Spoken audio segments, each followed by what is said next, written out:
Boa tarde, crianças, tudo bem com vocês? Lá no exercício 22, vocês prestem atenção que a professora vai dar uma explicação para que vocês possam fazer ele entendendo o som e a boca do R, ok? Então vamos lá. Quando nós usamos a letra R, um só ou dois R's entre vogais, eles possuem bocas e sons diferentes, certo? Então vamos lá.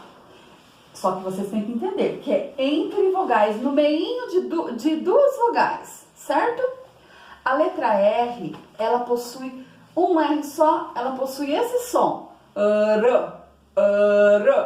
A língua, ela dá um pulinho. E quando nós usamos dois R's entre duas vogais, o som dela é esse. Coloquem a mão na garganta e sentem. Quando é um R só,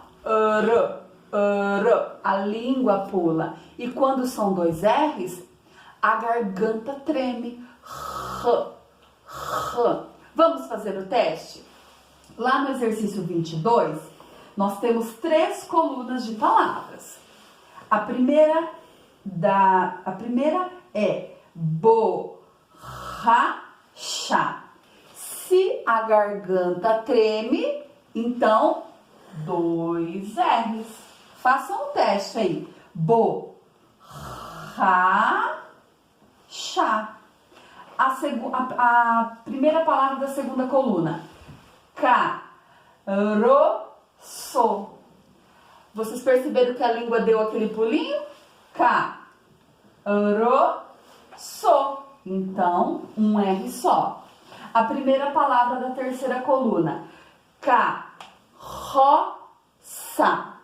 Então, 2 R's. Perceberam essa diferença? Quando nós temos um R entre duas vogais, o som, a língua dá aquela puladinha, rá. Quando nós temos 2 R's entre duas vogais, o som é rá. Ótimo? Quero que vocês façam e façam a boquinha e o som para perceber essa diferença.